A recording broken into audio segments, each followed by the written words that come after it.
जय श्री कृष्णा। कलयुग में पापों का भार बहुत अधिक बढ़ गया है।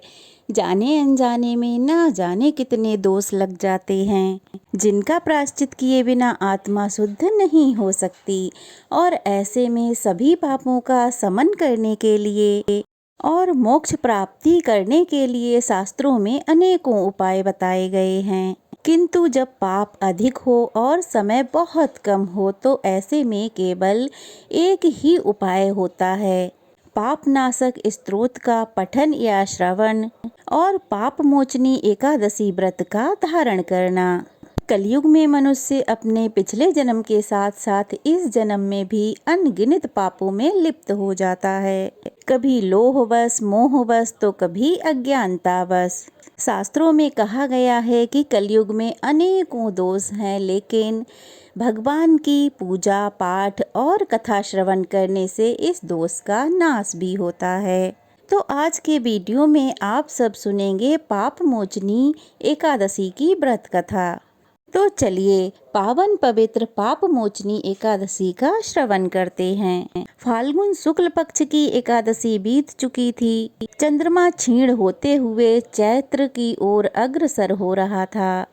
तभी अपने महल में बैठे अर्जुन ने भगवान श्री कृष्ण से कहा, हे मधुसूदन, आपने फाल्गुन मास के शुक्ल पक्ष की एकादशी का विस्तार पूर्वक वर्णन किया। चैत्र माह के कृष्ण पक्ष में आने वाली एकादशी का नाम भी बताइए तथा उसकी विधि क्या है। कृपा करके ये भी बताइए, मेरी जिज्ञासा बढ़ती ही जा रही है। तब भगवान श्री कृष्ण ने कहा, हे अर्जुन, चैत्र मास के कृष्ण पक्ष की एकादशी को पाप मोचनी एकादशी के नाम से जाना जाता है। एक बार की बात है, पृथ्वीपति राजा मानधाता ने लोमस ऋषि से यही प्रश्न किया था जो तुमने मुझसे किया है। अतः जो कुछ भी ऋषि लोमस ने राजा मानधाता को बतलाया वही मैं तुमसे कह रहा हूँ। राजा मानधाता ने धर्म के सभी रहस्यों के ज्ञाता महर्षि लोमस से पूछा, हे ऋषि श्रेष्ठ, मनुष्यों के पापों का मोचन किस प्रकार संभव है?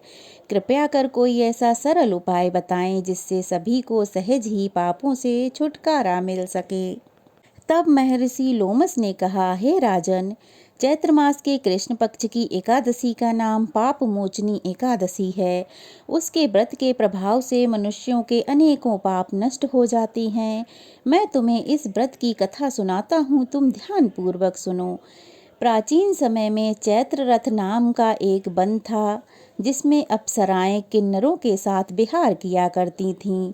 वहाँ सदैव बसंत का मौसम रहता था, अर्थात उस जगह सदा नाना प्रकार के पुष्प खिले रहते थे। कभी गंधर्व कन्याएं विहार किया करती थीं, कभी देवेंद्र अन्य देवताओं के साथ क्रीड़ा किया करते थे।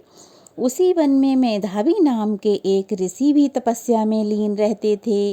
वे बहुत बड़े शिव भक्त थे। एक दिन मंजू घोषा नाम की एक अप्सरा ने उनको मोहित कर उनकी निकटता का लाभ उठाने की चेष्टा की। इसीलिए वह कुछ ही दूरी पर बैठकर बीड़ा बजाकर मधुर स्वर में गाने लगी।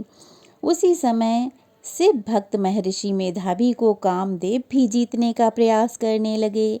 कामदेव ने उस सुंदर अप्सरा के भ्रू का धनुष बनाया, कटाक्ष को उसकी प्रतिष्ठा बनाई और उसके नेत्रों को मंजू घोषा अप्सरा का सेनापति बनाया। इस तरह कामदेव अपने शत्रु भक्त को जीतने को तैयार हुआ। उस समय महर्षि मेधावी भी युवावस्था में थे और काफी हष्टपुष्ट भी थे। उन्होंने यज्ञोपवीत तथा दंड धारण कर रखा था। वे दूसरे कामदेव के समान ही प्रतीत हो रहे थे। उन मुनि को देखकर कामदेव के बस में हुई मंजू घोषा ने धीरे धीरे मधुर वाणी में वीणा गायन शुरू कर दिया। महर्षि मेधावी भी मंजू घोषा के मधुर गाने पर तथा उसके सौंदर्य पर मोहित हो गए। वह अप्सरा मेधावी मुनि को कामदेव से पीड़ित जानकर उनसे आलिंगन करने लगी। महर्षि मेधावी उसके सौंदर्य पर मोहित होकर शिव रहस्य को भूल गए और काम के वशीभूत होकर उसके साथ रमण करने लगे। काम के वशीभूत होने के कारण मुनि को उस समय दिन रात का कुछ भी ज्ञान ना रहा।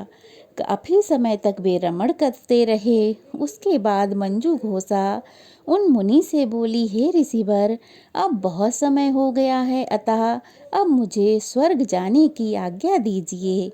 अप्सरा की बात सुनकर ऋषि ने कहा, हे मोहिनी, संध्या को तो आई हो, प्रातःकाल होने पर चली जाना। ऋषि के ऐसे वचन सुनकर अप्सरा उनके साथ रमण करने लगी। इसी प्रकार दोनों के साथ साथ बहुत समय व्यतीत हो गया। मंजू घोषा ने एक दिन ऋषि से कहा, हे विप्र, अब आप मुझे स्वर्ग जाने की आज्ञा दे दीजिए।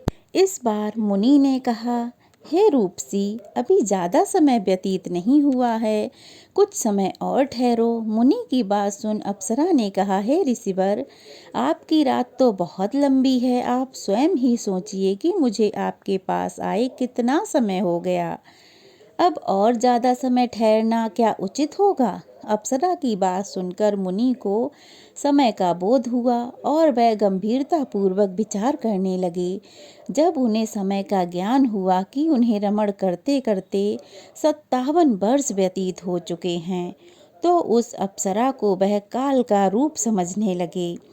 इतना ज़्यादा समय भोग विलास में व्यर्थ चला गया और उन्हें बड़ा क्रोध आया। अब वह भयंकर क्रोध में जलते हुए उस तप नाश करने वाली अप्सरा की तरफ भ्रकुटी तान कर देखने लगे।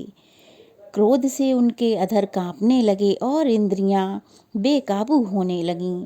क्रोध से थरथराते हुए स्वर में मुनि ने उस अप्सरा से कहा, मेरे तप को नष्ट करने वाली दुष्टा, तू महापापिनी और बहुत ही बड़ी दुराचारिणी है। तुझ पर धिक्कार है, अब तू मेरे श्राप से पिशाचिनी बन जा। मुनि के क्रोध युक्त श्राप से वह अप्सरा पिशाचिनी बन गई। यह देख वह बहुत व्यथित होकर बोली, हे ऋषिवर, अब मुझ पर क्रोध त्याग कर प्रसन्न होइए और कृपा करके बताइए कि इस शाप का निवारण किस प्रकार होगा। विद्वानों ने कहा है, साधुओं की संगत अच्छा फल देने वाली होती है और आपके साथ मेरे बहुत वर्ष व्यतीत हुए हैं, अतः अब आप मुझ पर प्रसन्न हो जाइए, अन्यथा लोग कहेंगे कि एक पुण्य आत्मा के साथ रहने पर मंजू घोषा को पिशाचिनी बनना पड़ा।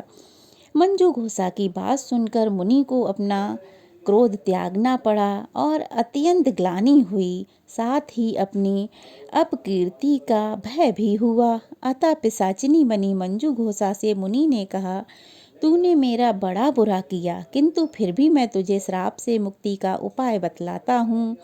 चैत्र मास के कृष्ण पक्ष की जो एकादशी है, उसका नाम पाप मोचनी एकादशी है। उस एकादशी का उपवास करने से तेरी पिशाचिनी योनि से मुक्ति मिल जाएगी। ऐसा कहकर मुनि ने उसको व्रत का विधान समझा दिया। फिर अपने पापों का प्रायश्चित करने के लिए वे अपने पिता चिवन ऋषि के पास गए। चिवन ऋषि ने अपने पुत्र मेधावी को देखकर कहा, हे पुत्र, ऐसा क्या किया तूने कि मेरे सभी तप नष्ट हो गए, जिससे तुम्हारा समस्त तेज मलिन हो गया। मेधावी मुनि ने लज्जा से अपना सर झुकाकर कहा, पिताश्री, मैंने एक अप्सरा के साथ रमण करके बहुत बड़ा पाप किया। इसी पाप के कारण संभवतः मेरा सारा तेज, मेरे सारे तप नष्ट हो गए हैं। कृपया करके अब आप इस पाप से छूटने का उपाय बतलाइए। ऋषि ने कहा, हे पुत्र, तुम चैत्र मास के कृष्ण पक्ष की पाप मोचनी एकादशी का विधि तथा भक्ति पूर्वक उपवास करो, इससे तुम्हारे सभी पाप नष्ट हो जाएंगे। उधर मंजू घोषा अप्सरा भी पाप मोचनी एकादशी का उपवास करने से पिशाचिनी की देह से छूट गई और पुनः अपना सुंदर रूप धारण करके स्वर्गलोक को चली गई। तब लोमस मुनि ने कहा, हे राजन, इस पाप मोचनी एकादशी के प्रभाव से समस्त पाप नष्ट हो जाते हैं। इस एकादशी की कथा के श्रवण व पठन से 1000 गौदान करने का फल प्राप्त होता है। इस उपवास करने से ब्रह्म हत्या करने वाले स्वर्ग को चले जाते हैं, स्वर्ण चुराने वाले, मदिरापान करने वाले, आगम्य गमन करने वाले आदि भयंकर पाप भी नष्ट हो जाती हैं और अंत में स्वर्गलोक की प्राप्ति होती है। भगवान श्री कृष्ण अर्जुन को ऐसी कथा सुनाकर कुछ समय के लिए मौन हो गए। तो यह थी एकादशी की व्रत की कथा। कैसी लगी कमेंट बॉक्स में ज़रूर बताइएगा। अच्छी लगी हो तो वीडियो को लाइक करके शेयर कीजिएगा, कमेंट्स कीजिएगा और अगर नए हैं तो चैनल को सब्सक्राइब ज़रूर कीजिएगा। जय श्री कृष्णा। राधे राधे।